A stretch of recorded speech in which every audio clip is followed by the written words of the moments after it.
What is going on in the bourbon industry? I've been getting this question a lot recently. The big scare is coming because Jim Beam have stopped production, and a lot of people are worried what's going to be happening with the bourbon industry. Let's just be honest, man. The younger generation just is not drinking, okay?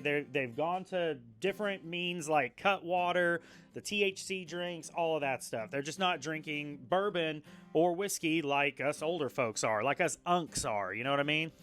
And of course, the bourbon boom from 2020 is just, it's over, you know what I mean? But for Jim Beam specifically, they had a lot of overhead. They overproduced, and so every one of those barrels that they have, they are gonna have to pay taxes on those. And Kentucky is not light on their taxes. Every age statement, every age barrel, they have to pay a tax on that barrel every year. So it gets to be very costly. So Jim Beam, for instance, they stopped production, and they're just trying to get rid of some of their overhead. It's just a good, smart business decision.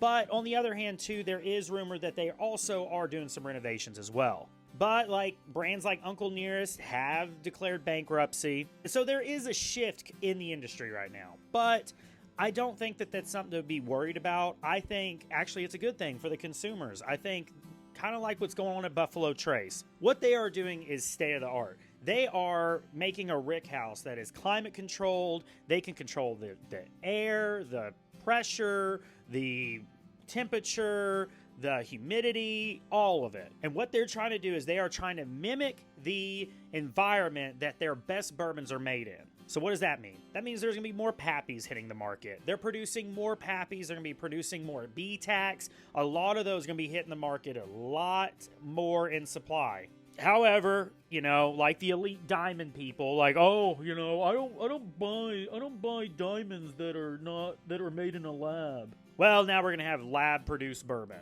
essentially. But you're not gonna be able to tell the difference. And most of the time, people are just gonna be happy to be able to buy a B-Tac or buy a bottle of Pappies.